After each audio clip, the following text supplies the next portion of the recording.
Hoy, ibalik mo yan sa kanya. Sigaw ni Christina nang makitang may inagawang magnanakaw na lalaki sa matandang ginang na uugod-ugod habang pilit na kinukuha ang bag na persahang naagaw sa kanya. Ano, babae, matapang ka?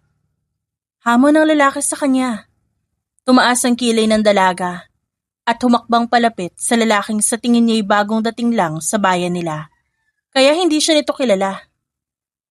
Nako, kung di mo pa ibibigay ang bag ko, hindi ka sasantuhin ni Christina. Dahil mas palaban pa yan kesa sa'yo. Dito ka pa talaga sa lugar namin ng gulo. Pananakot ng ginang. Bakit? Sino ba yung babae na yan? Pagmamatigas ng lalaking halos kasing edad ng dalaga. You wouldn't want to know me. Kung ayaw mo ng gulo, ibalik mo yung bag sa kanya.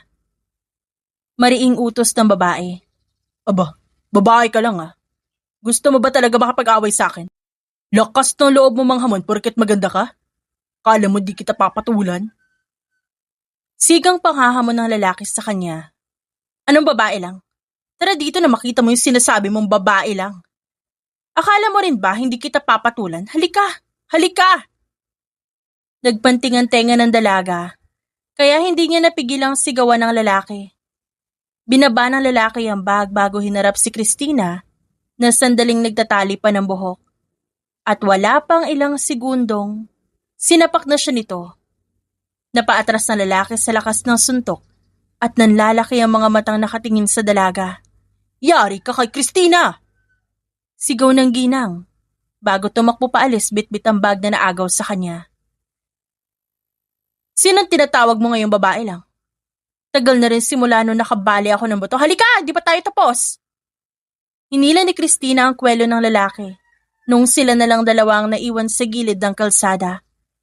Pasensya na, bitiwan mo na ako! Kinakabahang saad ng lalaki. Dito ka pa talaga nagnakaw? Pasalamat ka, may awa pa ako natitira sa loob ko. Dahil kung hindi ka natatagal pa. Hindi pa rin binibitiwan ni Christina ang kwelo ng kaharap. Nakita ng dalaga ang takot sa mata ng mga lalaki sa paligid.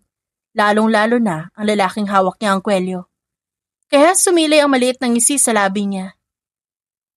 Pasensya na talaga kung hinusgahan ko agad ang pagkatao mo. Pasensya na. May pamilya pa akong binubuhay at inuuwian. Maawa ka sa akin. Ngayon, para kang tutang maamo. Kung may pamilya kang binubuhay, isipin mo ang anak mo bago mo gawin ang bagay na to. Sa tingin mo ba, kung malaman nila ang ginagawa mo, paluluguran ka nila paglaki? Magsasalita na sana ang lalaki. Pero may biglang sumigaw sa di kalayuan. Hoy, tama na yan. Christina, bitawan mo yan. Anong kaguluhan to? Nilingon ni Christina ang kapitan ng bayan nila, papunta sa direksyon nila. Patawarin mo na ako, miss. Di ko nagagawin. Hindi na ako magnanakaw ulit. Sambit ng lalaki na kalaunan, binitiwan din ni Christina. Ano nangyari? Sino yan? Anong ginawa? Lumunok ang dalaga. Hindi mapigilan makaramdam ng simpatya sa lalaking muntik ng magnakaw. Naisip niya na baka nagawa lang nito yan dahil sa pamilya. Wala. Ayos na, kapitan. Ano ayos? Ano nga nangyari? Usisa ni kapitan pero hindi siya nakatanggap ng sagot. Sinulya pa ni Christina ang lalaki na kayoko. Sige na, humanap ka ng trabaho doon kaysa gumawa ka ng krimen dito. Huwag na huwag ka nang babalik dito kung magugulo ka lang. Sisiguraduhin ko hindi kita sasantuhin. Utos niya sa lalaki na imbis magsalita, dali-dali na lang umalis palayo. Nang makaalis ang lalaki, hinarap ni Christina ang kapitan. Nagnakaw, ba't mo pinalampas? Bago yan May pamilya pa raw na binubuhay Kapkarding.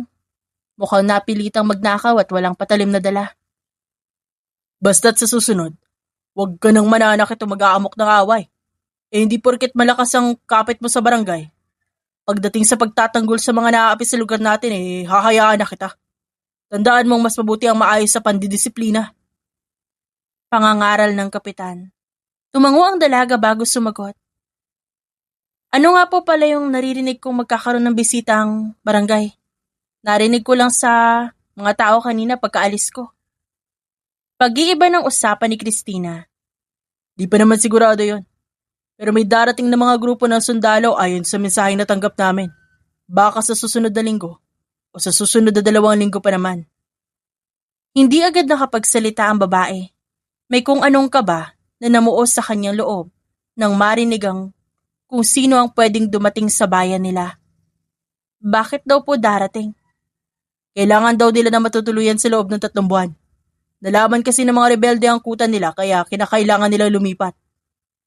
Kumunot ang noon ni Christina. Hindi mawari kung bakit sa lahat-lahat ng bayan na pwede nilang tuluyan. Dito pa talaga sa kanila. Bakit dito pa? Hindi ba nila kayang maglakbay ng malayo?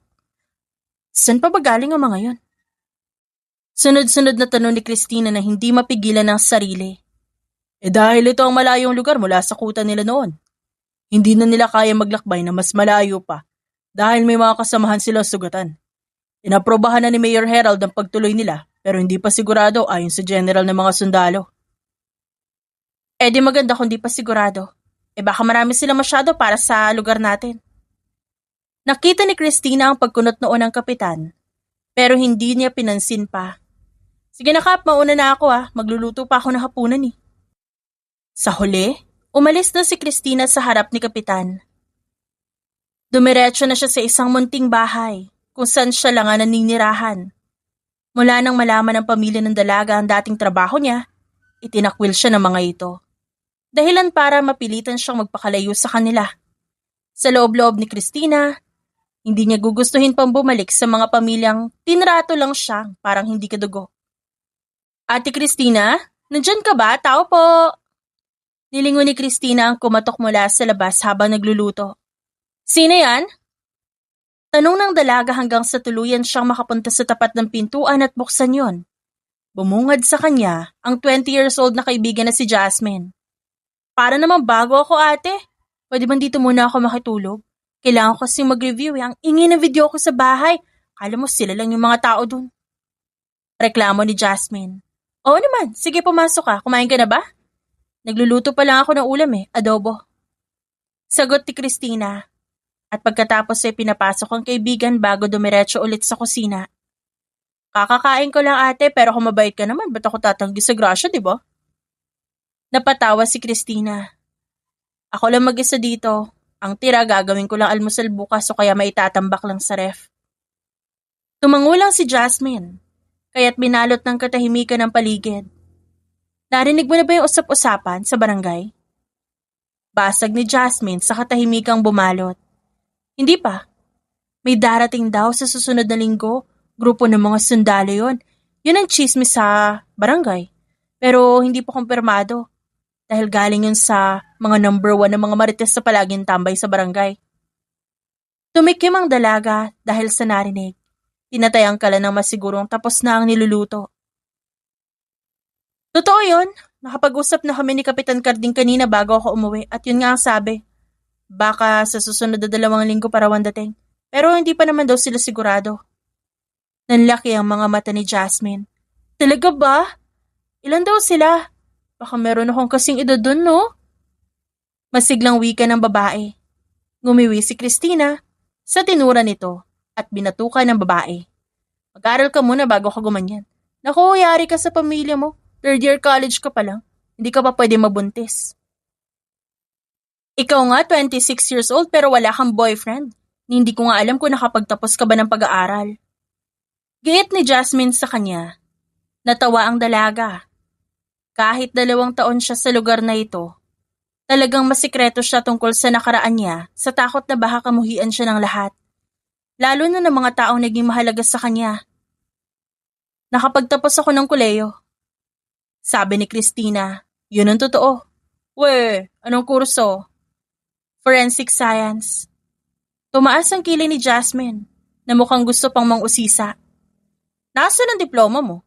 Sa 2 taon natin pagkakaibigan ngayon mo lang sinabi yan. Grabe ka ha, Ate Christina. Mahinang natawa ang dalaga bago nagsalita.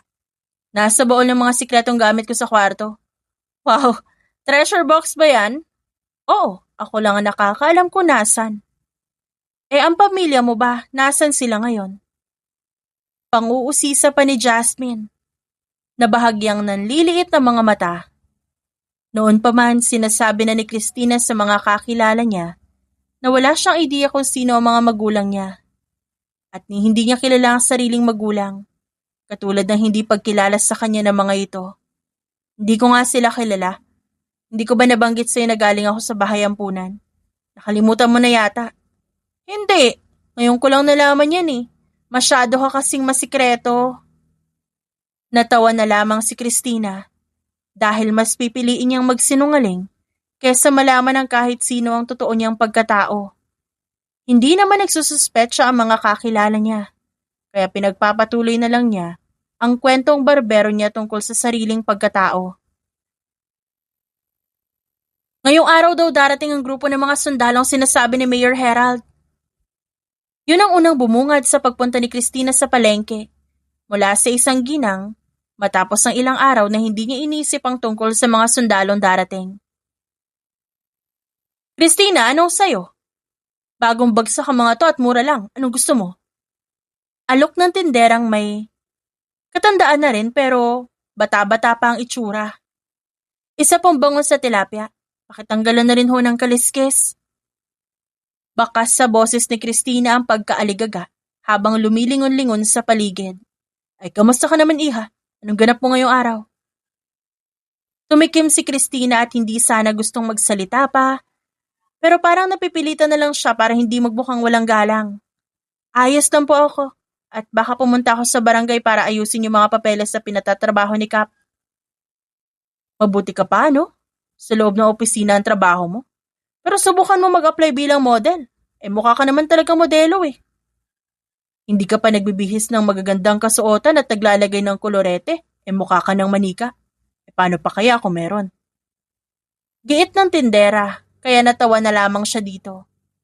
Magsasalita pa sana ang tindera pagkatapos iabot ang plastik ng isda nang bigla itong matigilan sa nakitang kung sino ang nasa harap. Inangat naman ni Christina ang tingin niya sa isang katabing lalaki. Matipuno at maskulado ang katawan habang nakaunipormeng pang sundalo. Magkano ang 5 malalaking tilapia, Ale? Malalim ang boses nito. 150 ang 5. Wala sa sariling sagot ng tindera na hindi maalis ang tingin sa katawan ng binata. Isa ka ba sa mga sundalong binanggit ni Mayor Herald? Putol ni Christina sa kung ano pang sasabihin ng lalaki matapos kunin ang isang isdang binili. Ang lalaking kausap niya ay walang iba kundi ang commander ng grupo na si Ruben Anthony Juarez. Hindi ba halata sa uniforme? Pabalang nasagot ng sundalo sa baritonong tono. Tumaas ang kilay ni Christina sa sagot na natanggap niya. Hindi. Mukha kang taga-kanto lang. Really? With this uniform? Are you even serious? Oo. 5 ang kukunin mo? Tatanggalan ko ba ng kaliskes? Putol ng tindera sa namumuong tensyon. Inalis ni Ruben ang tingin niya sa dalagang nasa tabi. Opo, 5. Tanggalan niyo na rin po ng kaliskis kung pwede. Sinulyapan niya si Christina na nakataas ang kilay habang nakatingin sa kanya. Hindi mawari ng binata kung ba't ganun ang tingin sa kanya ng dalaga kahit hindi naman sila magkakilala. Christina, may bibiling ka pa ba? Galunggong ba? 100 na lang. Ang 6 kung bibili mo. Usisa ng aling muling nagtatanggal ng kaliskis. Naku, wala na po. Salamat. Sige po, mauuna na ako. Nang matauhan si Christina, agad siyang umalis. Napatikim naman si Ruben. Kaya nabaling ang tingin sa kanya ng tindera. Pagpasensyahan mo na kung masyado matapang ang babaeng yun. Ganun talaga siya. Kaya wala nagiging nobyo kahit isa. Takot ang mga lalaki doon. Isa pa hindi mo gugustuhin makaawa yun. Walang inuurungan kahit sino yun eh. Kwento ng tindera. Kilala niyo siya? Hindi maiwasang maging interesado ni Ruben sa dalagang nakita niya ngayon lang. Lahat ng taga rito kilala siya dahil kilala yan na nagtatanggol sa mga api. Matapang din siya at marunong makipaglaban sa kahit sinong gustong manggulo rito sa amin. Dito ba siya lumaki? Mukha siya model. Hindi, 2 taon pa lang yan dito. Ang tanging alam ng lahat galing siya sa bahay ampunan noon.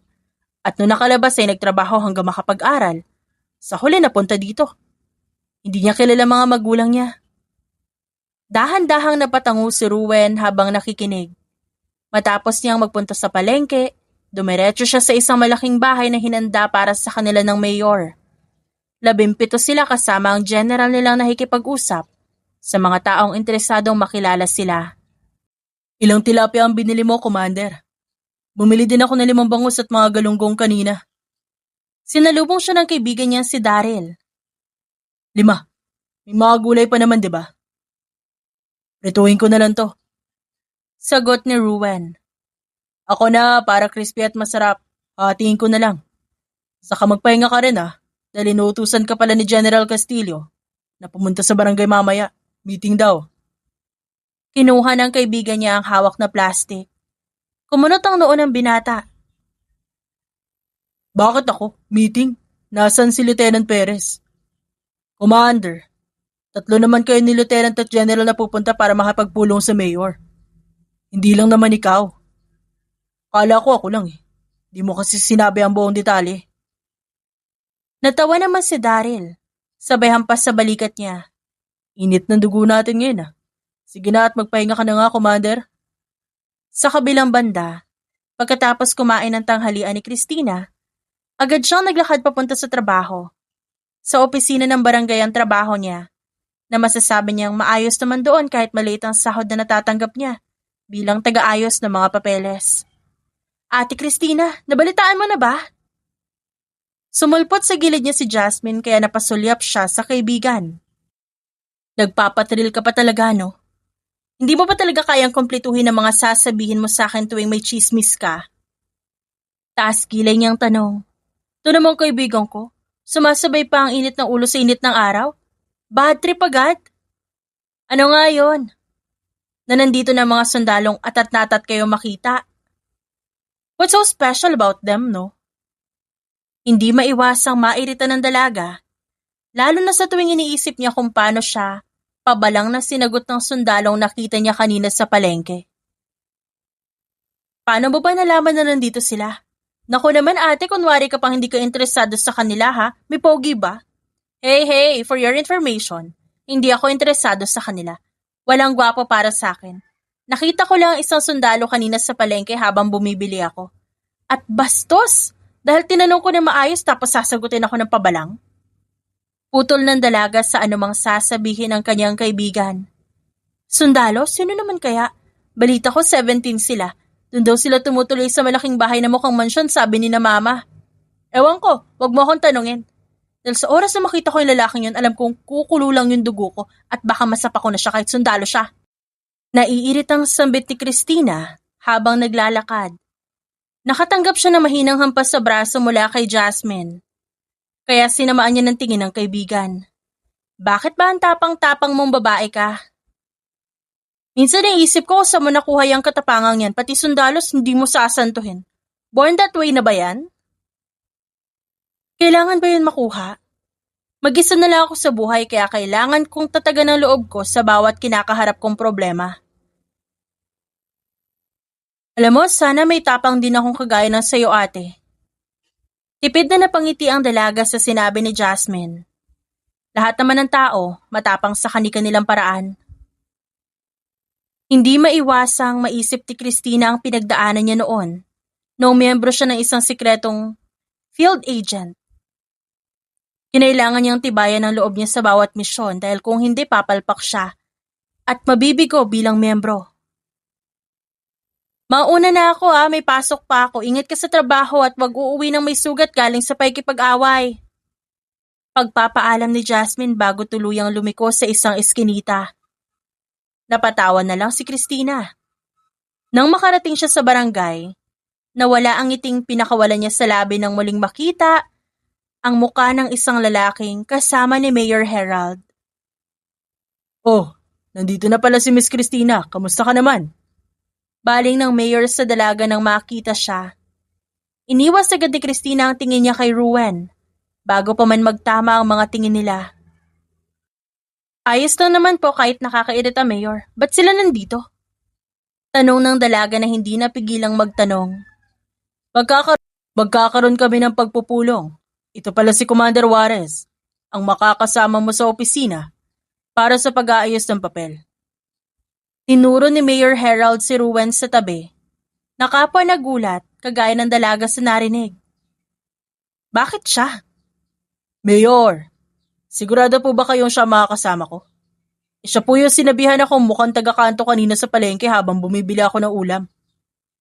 Gayet ni Ruwen na hindi makapaniwala. Tumaas ang kilay ni Christina at humalukip-kip.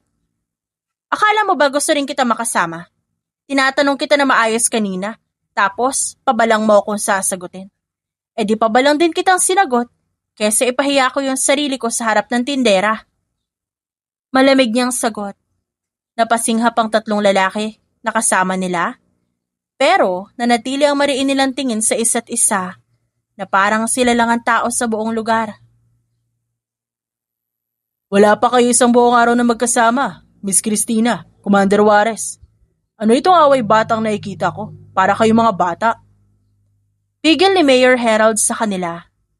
Pabalang ako sinagot niyan, Mayor Commander pala ha. Totoo ba talaga yan? Ba't kasi hindi nila ako sinagot na maayos kanina?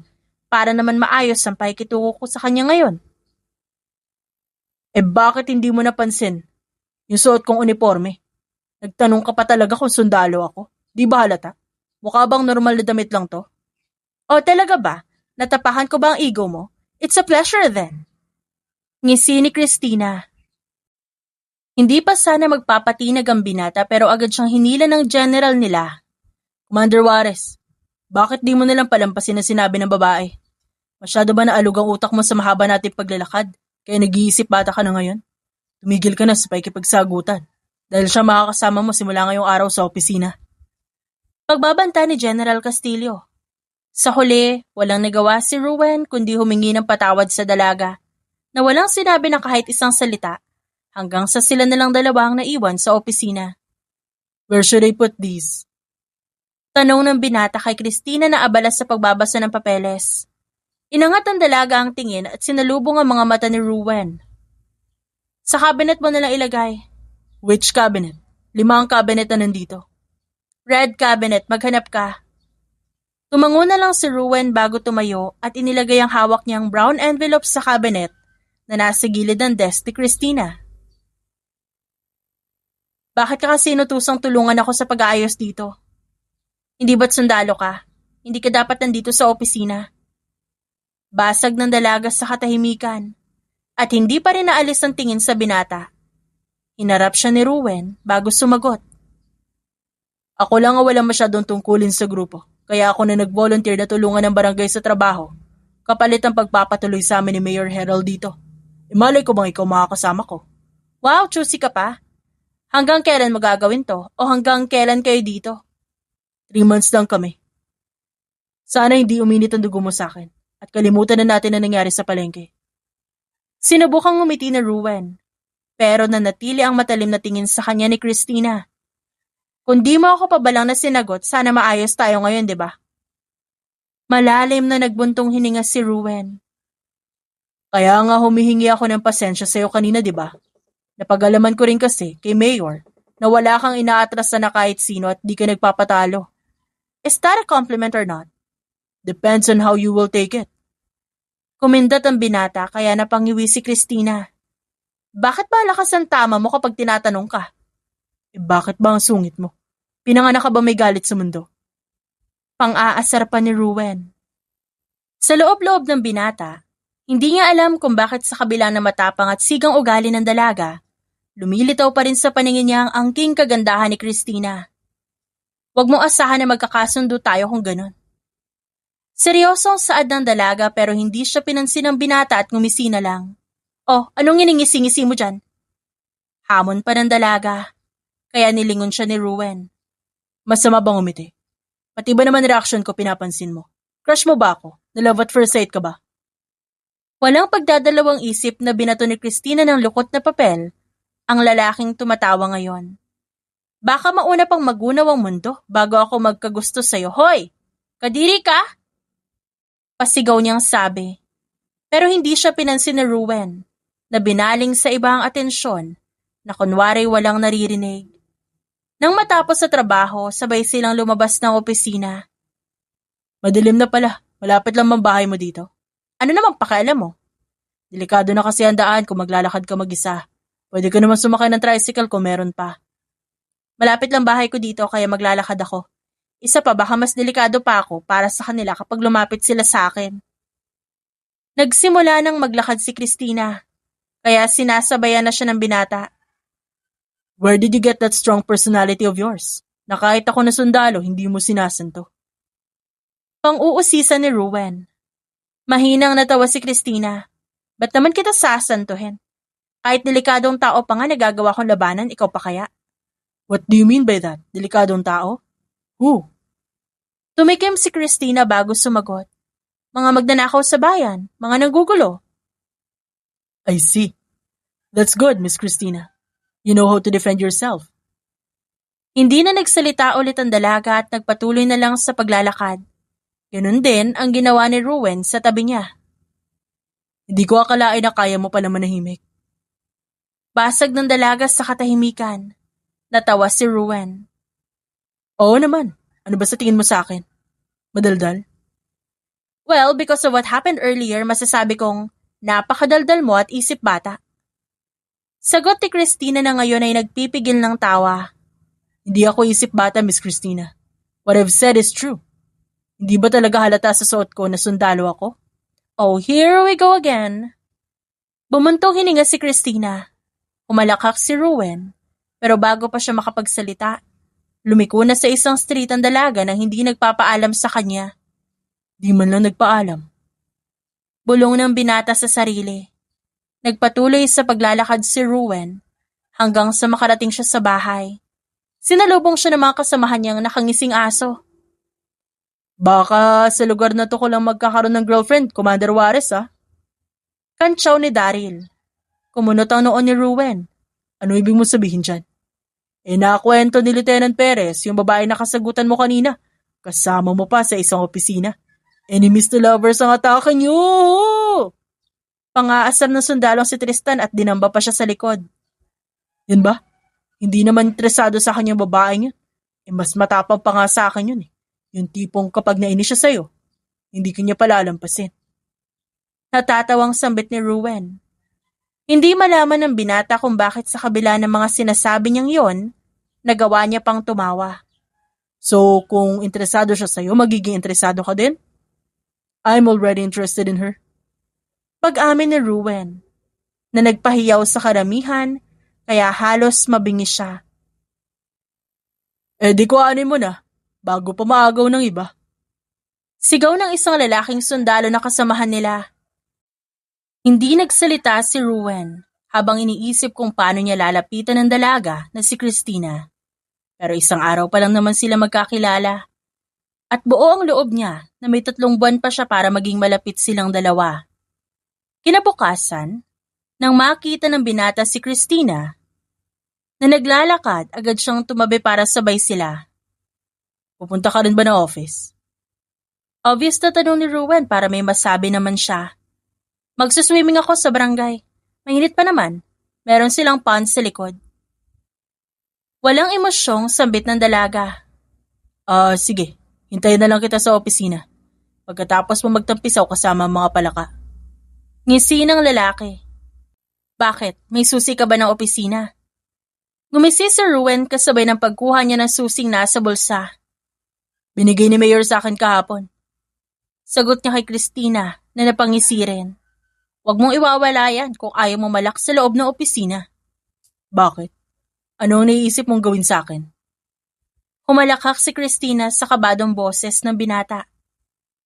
Hindi naman kita pahihirapan, Commander Ruwen. Ba't ko naman gagawin yon? Nakakalokong tanong ng dalaga. Nanlaki ang mga mata ng binata na hindi pa rin kumbinsido. Isusumbo kita kay Mayor kapag may ginawa ka sa akin hindi ko magugustuhan. Yun ay kung makakapagsumbong ka pa. Sa loob ni Christina, tuwang-tuwa siya kapag tinatakot si Ruwen na kahit isang sundalo ang binata, sumbongero at hindi man lang siya nilalabanan. Kaya hindi siya makaganti. Naging ganon ang asaran nila araw-araw hanggang sa halos 1.5 buwan na ang lumipas. Hindi akalain ng dalaga na papayag siyang sumabay sa binata tuwing kakain sa labas o sa paghatid sa kanya ni Ruwen. Gusto mo bang dito na lang sa bahay ko maghapunan? Magluluto naman ako eh. Ayaw ni Christina na makarating sila sa tapat ng kanyang bahay. Are you sure? Baka may kasama ka dyan at magalit pa sa akin. Sinong kasama ko? Multo? Alright, wala ka palang kasama dito. I forgot about that. Nako, yan ba ang gustong makilala ako? Yung nakakalimutan ng detalye sa buhay ko? Mapaglarong sabi ni Christina. Natawa naman si Ruwen bago sumagot. I'm sorry, okay? Sige na, pumasok ka na bago pa magbago yung isip ko at pagsarahan ka ng pinto. Nang makapasok sila, ginala ng binata ang tingin niya sa buong paligid. Di ka ba natatakot dito? Tanong bigla ni Ruwen, na nanatiling nakatayo sa gilid, habang si Christina dumiretso sa kusina para maghanda ng lulutuin. Sa 2 taon na pananatili ko dito, sanayan na lang talaga. Madalas din naman ako nasa labas para makapagkumustahan sa mga kakilala ko. Hindi mapigilang makaramdam ng lungkot si Christina. Ngayon lang siya nakarinig ng ganong tanong.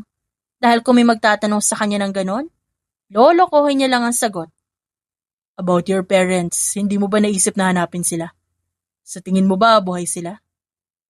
Hinarap niya ang binata nang marinig yon. Kailangan ko bang sagutin yan? Hindi naman. Gusto ko na malaman dahil gusto kita makilala. Lumunok si Christina. Ayaw niyang magsinungaling pero hindi ito ang tamang panahon para sabihin niya ang totoo. Hindi sa isang sundalong maaaring magsumbong tungkol sa nakaraan niya. Hindi ko inisip na malaman kung nasan sila o sino sila o kung buhay pa ba sila. Dahil iniwan na nila ako sa ampunan nun. Ba't ko hahanapin yung mga taong walang pakialam sa akin? Mariin niyang tanong at bumalik na sa pag-aayos ng lulutuin. I understand you. You don't, but thanks. I do. I do understand you, Christina. Kumunot ang noon ni Christina bago muling sumagot. At ano naman ngayon kung naiintindihan mo ko? Sa isang iglap, humarap bigla si Christina. At halos mapaatras siya na makita ang lapit ng pagitan nila ni Ruwen.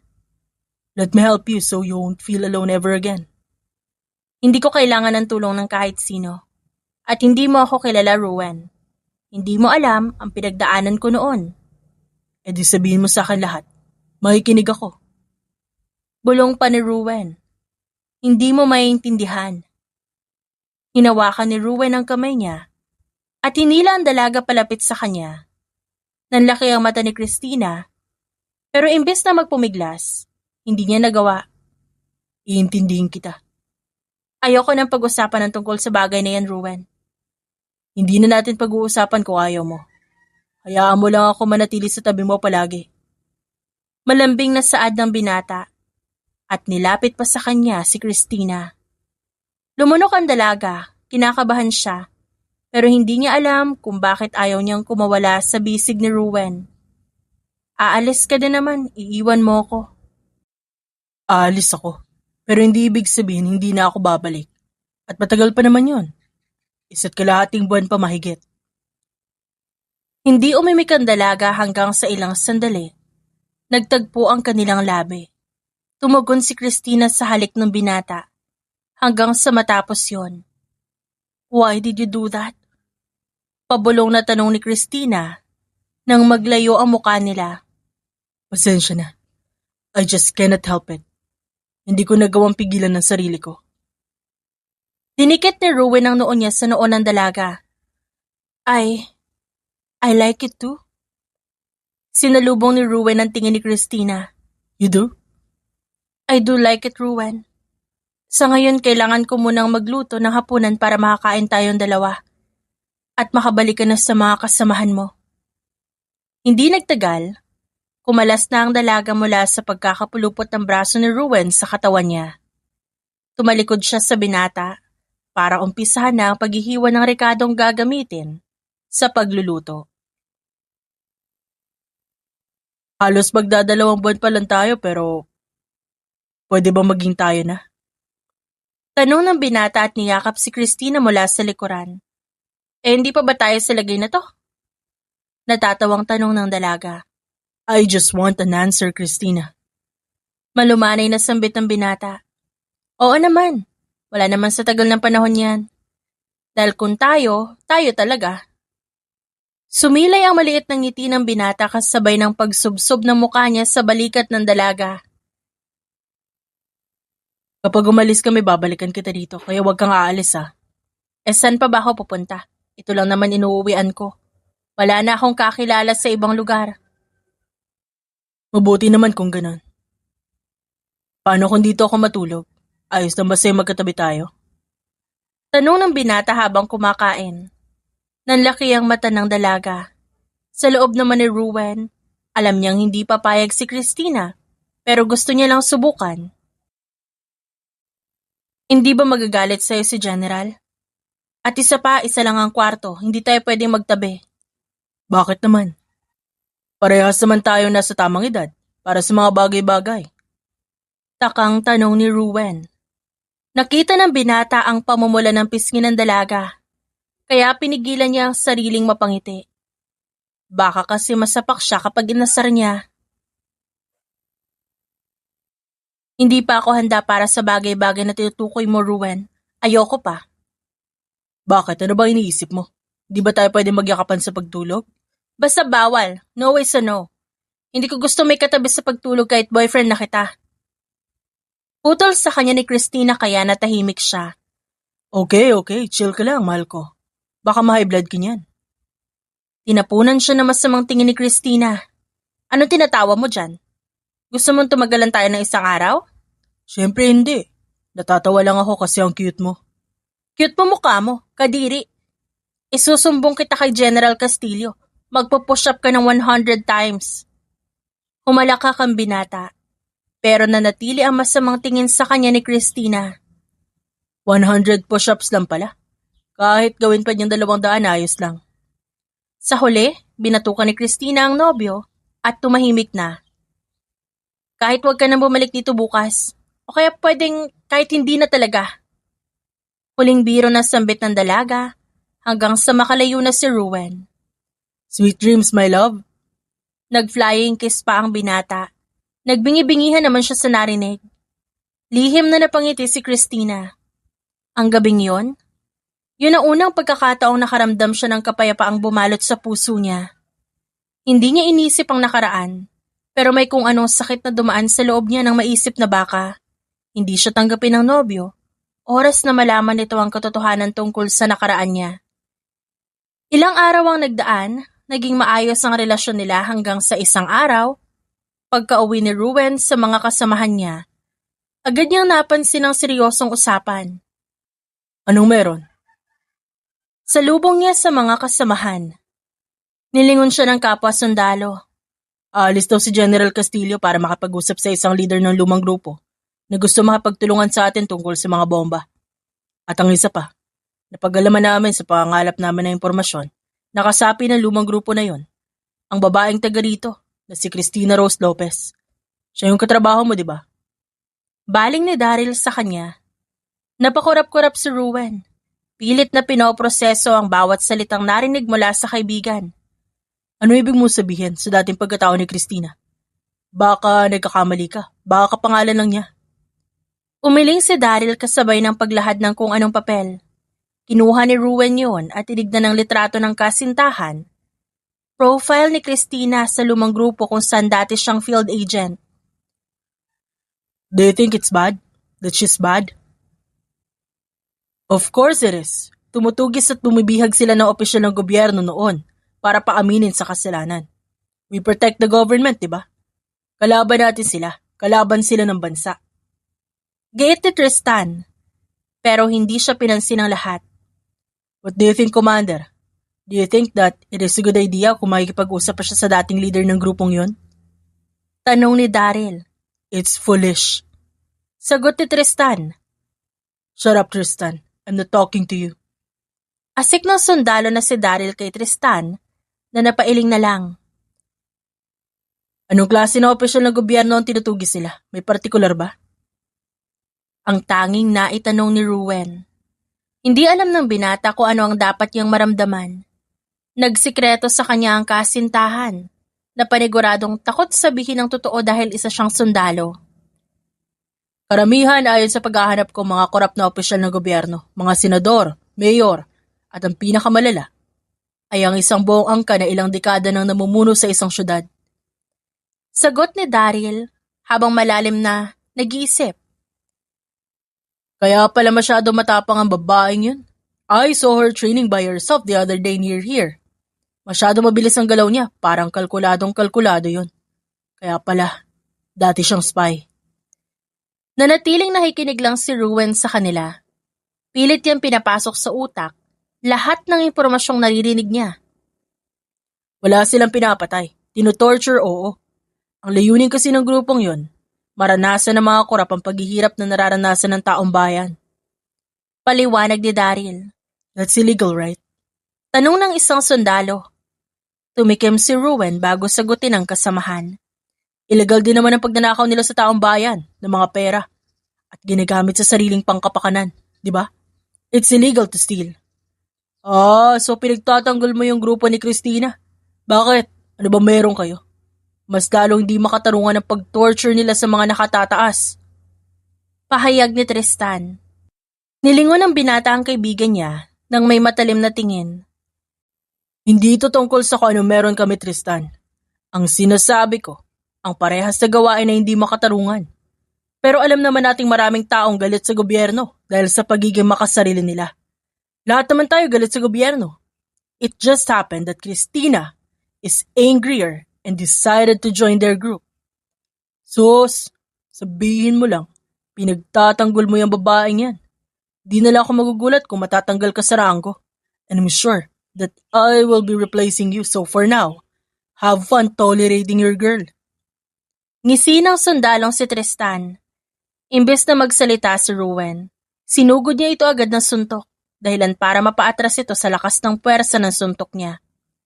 You cannot take over my position unless I resign from this. Hindi ka makakaangat sa pwesto kung wala kang prinsipyong pinanghahawakan. At oo, mahal ko si Christina at wala kang pakialam. Hindi mo na ako nirespeto sa mga desisyon ko bilang commander, simula pa nang malaman ko na higitan kita. Tama na yan! Kapag naabutan kayo ni Lieutenant Perez at General Castillo, panigurado may parusa kayo. Pumagitna na si Daryl para pigilan ang dalawa. Masyado yata malaki ang ulo mo. Tandaan mong nauna ako sa iyo sa grupo, kaya wala kang karapatan.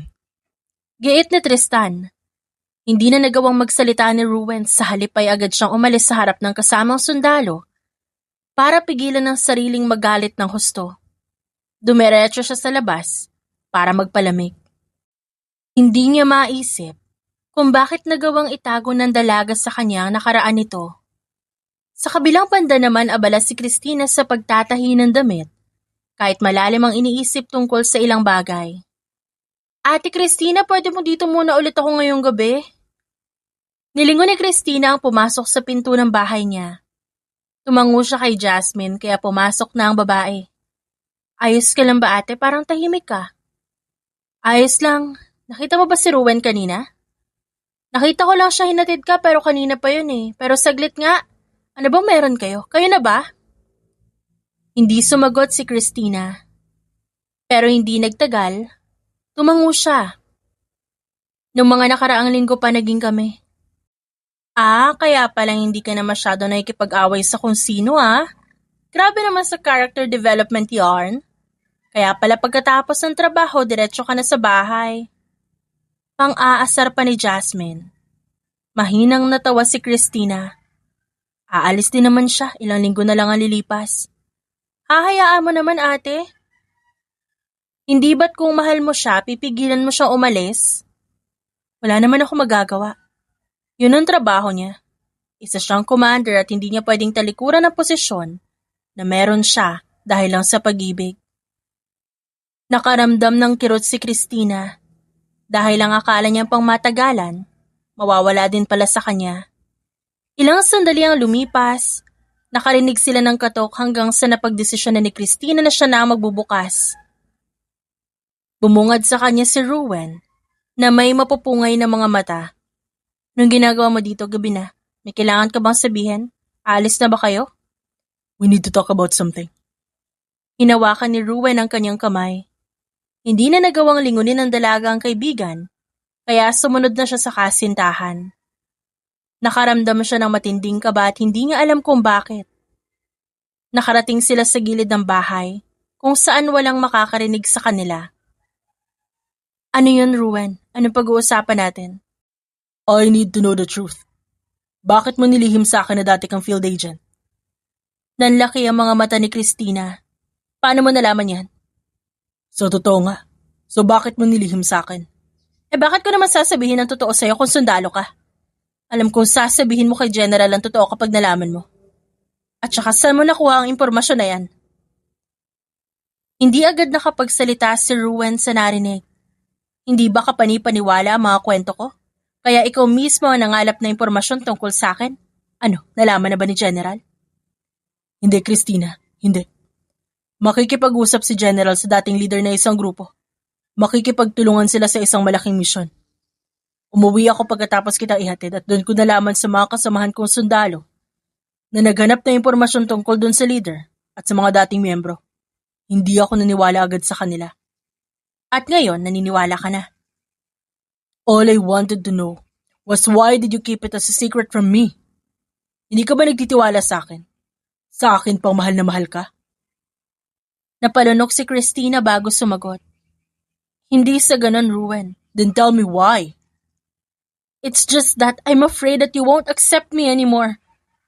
Wala na ang grupong yun, binuwag na simula nang kumalat ang impormasyon tungkol sa amin at buti na lang. Nabaon na yun sa limot dahil muntik na mawala ang mga kasama namin. Muntik na silang dukutin ng mga tauhan ng gobyerno. Sa takot namin, nagiwahiwalay kami, namuhay ng malayo sa gulo. Nanginginig ang kamay ni Christina habang pinaliliwanag ang lahat. Sa tingin mo ba, magandang desisyon na makapagtulungan sa dating leader niyo? Kung tungkol sa pangkapayapaan para sa taong bayan, sa tingin ko naman magandang desisyon yon. 3 taon din ako nasa grupong yun habang nag-aaral ng kolehiyo. Kaya kilala kong mabuti ang leader namin. Magaling siya at matalino. Just like you. Bulong ni Ruwen at hinalikan ng dalaga sa labi. Hindi nakapalag si Christina, kaya di naman niya ang halik ng binata. Buong akala ni Christina hindi siya tatanggapin ng kasintahan. Ang akala niya ibabaon niya lang sa limot ang lahat ng ala-alang meron sila. Oras na malaman ng lalaki ang buong katotohanan sa kanyang pagkatao. So, hindi ka galing bahay ampunan? What's more that you're not telling me? Tinakwil ako ng pamilya ko nung nalaman nilang isa akong miyembro ng ganong klaseng grupo. Wala daw silang anak na kumakalaban sa gobyerno. Kaya pagkatapos din noon, napadpad ako dito para magpakalayo-layo sa kanila. They don't see me as their daughter anymore. Takot silang madamay kaya tinakwil nila ako. At ayaw na makita kahit kailan. Napatango si Ruwen at niyakap ang dalaga. Kahit ilang beses na akong bumalik, ayaw pa rin talaga nila sa akin. Huwag kang mag-alala. Dahil simula ngayon, hindi kita aayawan. Hindi kita itatakwil. Hindi kita palalayuin sa akin. Dahil ikaw lang ang mahal na mahal ko. Hinigpitan ng binata ang yakap sa dalaga at niyakap din siya pabalik ni Christina. Thank you for accepting me. Ang akala ko hindi mo ako matatanggap. Ang akala ko iiwan mo ko. Kaya, hindi ko ginustong sabihin sa iyo ang totoo. Mahal kita, kaya tanggap kita. Ang pagmamahal ay pagtanggap sa taong minamahal mo kahit ano pa man sila, o kung ano pa ang nagawa nila noon. Mas lalong humikbi si Christina. Noon pa man palagi niyang tinatapangan ng loob para sa sarili. Wala siyang pamimilian, wala siyang magagawa. Pero ngayon, ito yata sa palagay niya ang unang beses na makakaiyak siya ng walang tigil. Kinabukasan, pinatawag ni General si Christina para makausap ang commander na si Ruwen. Mamaya madaling araw, pupuntahan ko ang leader ng dating grupo niyo, Miss Christina. Ngunit, napagdesisyonan ko isama na ang buong grupo para kapag naging matagumpay ang paikipag-usap ko, aalis na kami ng tuluyan at makakapagplano na. Nagulat si Christina. Nilingon siya ni Ruwen at kapwa sila nagulat sa sinabi ng general. General, this is too sudden. Kala ko ba ikaw muna ang pupunta at pagkatapos babalik ka? We still have 3 weeks to plan our mission. I know, but we cannot stay here anymore because we still have mission to finish. Kailangan nating paghandaan ang susunod na misyon na tatagal ng halos 2 buwan o mahigit sa paghahanda bago natin gawin. Hindi nakapagsalita si Christina. Ngayon, Christina, malaki ang tiwala ko sa bilang dating miyembro ng grupong yon na magiging mabuti ang pakikitungo niya sa amin at sa magiging misyon na gagawin namin. Kung para sa kapayapaan, ay magiging maganda ang kalalabasan niyan. Magiging magaling ang leader na yon. Gustuhin ko makita ulit siya para kamustahin. Mas pipiliin ko na lang magkaroon ng tahimik na buhay dito. Alam ko susubukan niyang kumbinsihin ako na sumama ulit sa kanya. Pinapunta kita dito para magpasalamat. I didn't believe at first you were a field agent, but it made sense. When I remembered that you're skilled and brave, naalala ko pa nung nagtalo kayo ni Commander. Kakakilala niyo pa lang sa isa't isa at handa ka nang birahin siya. Natawa si Christina. Ang commander niyo po kasi masyado makulit nun. Hindi naman nagtagal, tinapik ni General Castillo ang balikat ni Christina. Huwag kang mag-alala. Pagkatapos ng misyon namin, papayagan ko ang nobyo mong bumalik dito para makasama ka. Sa tingin ko naman, magiging matagumpay ang misyon namin. Pwede namang kasal na agad pagkatapos ng misyon, Commander, no? Banat ni Daryl.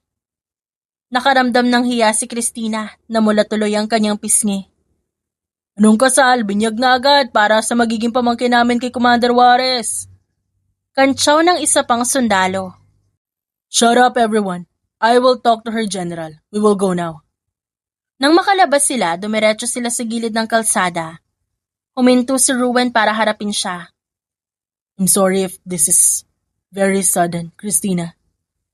Kung aalis kami agad. Babalik ka naman, di ba? Oo naman. Babalikan kita. At kung ayos lang sa'yo, pakakasalan kita. Pakakasalan mo ko? Siyempre. Magkakaroon tayo ng pamilya. Titira tayo sa isang tahanan na puno ng pagmamahalan. Tahanan na tanggap ang isa't isa sa kung ano sila. Unti-unting napangiti si Christina. Buong buhay, akala niya wala na magmamahal sa kanya. Pero nagkakamali lang pala siya. Papakasalan kita, Ruben. Papakasalan kita at magkakaroon tayo ng mga anak kagaya ng gusto mo. Ang mga gusto mo, gusto ko rin para sa ating dalawa. Nagdaan ang mga araw ng maayos. Puno ng pagmamahal silang na maalam sa isa't isa. Nang sumapit ang gabi, nagdesisyon silang maging isa bilang isang palatandaan kung gaano nila kamahal ang isa't isa. Puno ng pag-ibig ang gabing yon. Binalot ng pagmamahalan at wala silang pinagsisihan ni isang segundong dumaan. Babalikan kita. Hintayin mo ako dahil pakakasalan pa kita. Mag-iingat ka, ha? Hinalikan niya ang labi ni Christina na umiiyak sa harap niya. Yun ang huling pag-uusap nilang dalawa. Buo ang loob ni Christina sa pangako na binitawan ang kasintahan niya. Kaya kahit dumaan ng mahigit 5 buwan, hinintay niya ang lalaki. Kahit araw-araw nangungulila na siya sa muli nilang pagkikita. Anong sabi ng doktor sa'yo, ate? Lalaki ba o babae yung magiging anak niyo? Pinakita ni Christina ang ultrasound sa kaibigan. Nakapwa ay malaki rin ang ngiti. It's a baby girl. Naku, panigurado magugulat si Commander niyan kapag bumalik siya at nakitang buntis ka.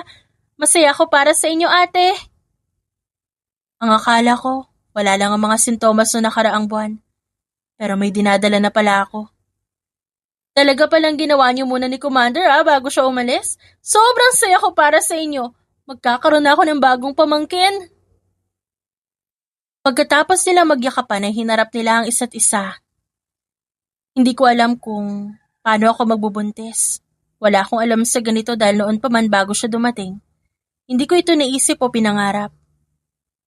Biglang nalungkot ang boses ni Christina at napawi ang kanyang ngiti. Tinapik ni Jasmine ang balikat niya na meron pa ring ngiti sa labi.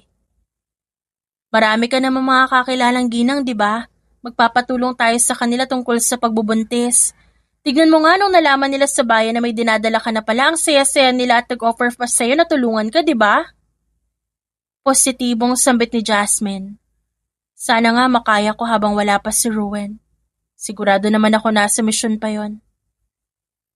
Oo, no? Paniguradong hindi na siya makapaghintay na makita ka. Kalaunan, napangiti si Christina.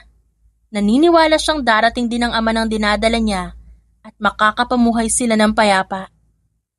Sa kabilang banda, niyakap ni Ruben ang kasamahan niyang sundalo para magpaalam sa kanila.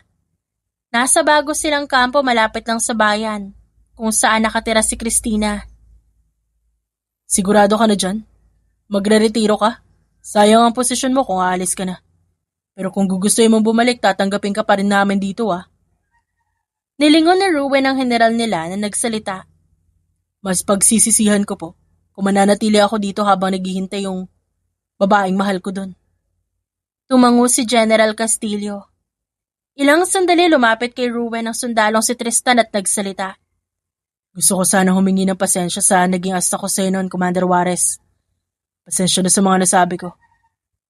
Sabi naman ni Tristan, kaya tinapik ni Ruben ang balikat ng kaibigan. That's okay. Matagal na yon. Isa pa, alis na ako.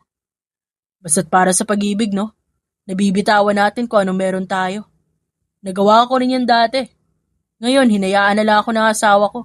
Dahil alam niya makakauwi ako ng ligtas at sa tuwing uuwi ako doon kami nakakagawa ng maraming alaala. Sabi ng general sabay kindat kaya nagtawanan ng lahat. Oh, kaya dapat kayo ni Miss Christina, gagawa din ng napakaraming alaala. At siguraduhin niyong lahat kami nasa kasalat binyag ng bawat magiging anak niyo. Banat naman ni Daryl. Pakisabi kay Christina, miss ko na siya. She was a really great field agent back then.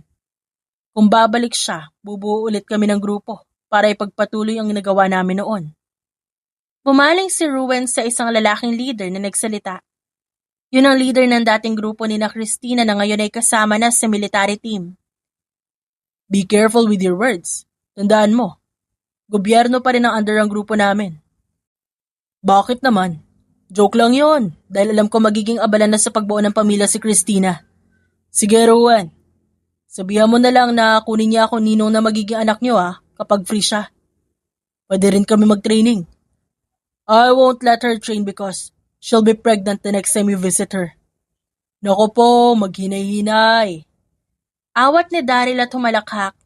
Sa huli nagpaalam na ang lahat kay Commander Ruben bago siya tuluyang lumisan para balikan si Christina. Hindi naman nagtagal ang biyahe dahil malapit lang. At nang makarating siya sa tapat ng bahay ni Christina, agad siyang kumatok. Sino yan? 9:00 na ng gabi Humina ang boses ni Christina nang buksan ang pinto at makita niya kung sino ang nasa tapat. Hi, love. Nakangiting bati ni Ruben. Na unti-unting bumaba ang tingin sa kamay ng babae na nakahawak sa tiyan. Walang salita ang lumabas sa bibig ni Christina hanggang sa yakapin niya ang lalaking kaharap. Ang tagal-tagal mong lalaki ka. Hindi ko alam kung paano ako magbubuntis nang wala ka. Kala ko manganganak ako na hindi kita kasama. Sa akin yan? Nagulat si Ruben nang makatanggap siya ng hampas sa dibdib habang yakap ang babae. Kanino pa ba? Ikaw lang naman ang lalaking mahal ko. Nakabuo tayo ng gabi bago ka umalis. Nakalimutan mo na ba? 3 beses nating ginawa tapos kampante kang walang nabuo. Is it a girl or boy? Babae ang magiging anak natin. Napakatagal mo talaga. Sa halop-halop ka ba galing? Ilang dagat ba yung tinawid mo? Kumalas si Christina sa pagkakayaka para harapin ang nobyo. Muling pinasadahan ng tingin ni Ruben ang tiyan niya at halos mamuo ang luha niyang makita ang baby bump. Kinuha niya ang kamay ni Christina para halikan yon. Kinailangan namin ng halos 3 buwan para maplano ang misyon ng walang papalpak. Inabot kami ng 2 buwan habang sinasagawa ang misyon para tuluyang mahanap ang naglagay ng bomba sa ilalim ng lupa. Nahanap din namin ang bomba nang walang napipinsala. At sa huli, nahuli namin kung sino may pakana. Anong nangyari pagkatapos nun? Nakulungan sila rin. Naganap kami ng bagong kampo malapit dito. At nagretiro na rin ako dahil gusto ko nang bumuo ng pamilya kasama ka. Aba, hindi ko naman inakala na magkakaroon na ako ng anak bago pa man tayo ikasal. I've missed you, Ruben. Hinaplos ni Christina ang pisngi niya hanggang sa walang pagdadalawang isip na hinalikan niya ang labi ng babae. I can't believe that I will have a family now with you. Bulong ng lalaki nang matapos ang halik. Pumasok na tayo sa loob bago pa tayo lamukin dito. Parehas silang natawa at kalaunan pumasok na sa loob. Christina, May masakit ba sa'yo? Do you have any cravings? Bibili ako kahit saan para sa'yo. Wala naman. Gusto ko lang nandito ka para sa akin, masaya na ako doon. Kung ganun, magpahinga na tayo sa kwarto. Sumilay ang ngisi ni Ruwen kaya nanlaki ang mga mata ng kasintahan niya. Napatayo si Christina para lumayo sa lalaki. Buntis pa ako, no? Bawal pa tayong gumawa ng kung ano-ano. Humalakak si Ruwen bago magsalita. I know, all I want is to sleep next to you, Christina. What were you thinking? Huwag ka na magkunwari dyan. Alam ko ang iniisip mo. Giit pa ni Christina. Oh well, pag-usapan na lang natin at tungkol sa kasal at kung kailan natin igagawin yun. Pwede naman pagkatapos ko na lang mga anak para hindi malaki yung tiyan ko at isa pa, para kasama na rin natin si baby nun. Tumangutang si Ruwen. Kung anong gusto mo yun ang gagawin natin. Dahil doon, napangiti si Christina. Kaya mahal na mahal kita eh. I love you more, Christina. Hindi nila namalaya ng oras hanggang sa mapagdesisyonan nilang magpahinga sa kwarto. Nung sumikat ang araw, ginising ni Ruwen ang kasintahan para makapagpaaraw. Ayoko pa nga gumising eh. Pinuyat mo ako kakahalik sa akin kagabi tas gigisingin mo ko. Pagsusungit ni Christina habang naglalakad sila papuntang palengke. I just miss you a lot, okay? Isa pa, kahit itanong mo pa sa ibang kakilala mo nagbuntis, importanteng magpaaraw sa umaga dahil may vitamins ito. Napairap si Christina at humalukip-kip. Gusto ko ng sinigang na matamis mamaya sa tanghalian. Sinigang na matamis? Meron ba nun? Aba malamang lalagyan mo ng asukal. Ikaw ang bahala basta ikaw magluto. Tumango na lang si Ruwen kahit nagtataka. Huminto sila sa tapat ng bilihan ng mga gulay. Nakasimangot pa rin si Christina sa tabi ng nobyo habang namimili ng gulay. Kailan ang kasal niyo? Grabe, hindi pa rin ako makapaniwala na magkakaroon ng mapapangasawa itong si Christina. Parang dati nananapak lang ito kapag may nanggugulo sa bayan. Sabi ng isang tindera ng isda. Lumingon si Christina na biglang nahimasmasan. Wala pa pong date. Baka pa pagkatapos kong manganak. Invited ba naman ang buong bayan? Huwag kayong mag-alala. Naku, panigurado magiging maganda ang anak niyo. Gwapo at maganda ang mami at daddy eh. Hinigpitan ni Ruwen ang hawak niya sa bewang ng kasintahan. Ayos na po itong gulay. Gusto kasi niya ng sinigang eh. Oh, sige. Kung kailangan niyo ng tulong sa pagbubuntis na magiging misis mo, nandito lang kami para magbigay ng advice. Naku, panigurado ka kailanganin nga po namin. Lalo na't may mood swings ang mahal ko. Napairap si Christina habang ang mga tindera ay naghahalak-haka naman sa narinig. Good luck, iho. Basta gawin at sundin mo ang gusto niya para bati kayo. Tumango ang lalaki bago sila maglakad paalis. Dala ang isang maliit na supot ng gulay. Saan mo gusto? Uwi na ba tayo? Gusto mo munang pumasyal? Kahit saan. Umuwi na lang muna tayo para makapagpahinga ka sa kwarto habang nagluluto ako. Ayos lang ba sa'yo? Pwede rin bang magprito ng tilapia? Gusto ko rin ng tilapia mamayang tanghalian eh. Kahit anong gusto niyo ng baby natin, pwedeng-pwede. Ilang sandali. May kinuha si Ruwen sa bulsa niya, kaya huminto sila sa paglalakad. Ano yun? Bakit? Halos manlaki ang mata ng babae nang ilahad ni Ruwen sa tapat niya ang pulang ring box. I bought this while I'm on a mission, Christina. Naalala kita at alam ko sa sarili ko. Hindi ako pwedeng bumalik dito nang walang singsing na ibibigay sa'yo bilang pangako na pakakasalan kita. Tumingala siya kay Christina, na ngayon ay namumuo na ang luha. Dahan-dahan siyang lumuhod sa harapan nito. Ruwen, I will marry you. We will build a family together. I love you so much, Christina. I will give everything I have. Bibigyan ko kayo na magiging anak natin na magandang buhay. Ibibigay ko rin lahat ng meron ako sa'yo at sa magiging pamilya natin. Mamahalin kita hanggang dulo. Nang makatayo ang lalaki, agad siyang niyakap ni Christina. Parehas silang humikbi sa balikat ng isa't isa. Sa kabila ng mga napagdaanan nila, hindi nila nakalimutan na magmahal dahil sa huli, pagmamahal pa rin ang mangingibabaw at wala nang iba pa. Ang pag-ibig ay pagtanggap sa mga imperpeksyon At ang pag-ibig ang nagpapakita ng tapang ng bawat isa. Ang tanging pinaaalala ng pag-ibig, huwag magsawang umintindi at magmahal sa gitna ng sakit at panganib. The end.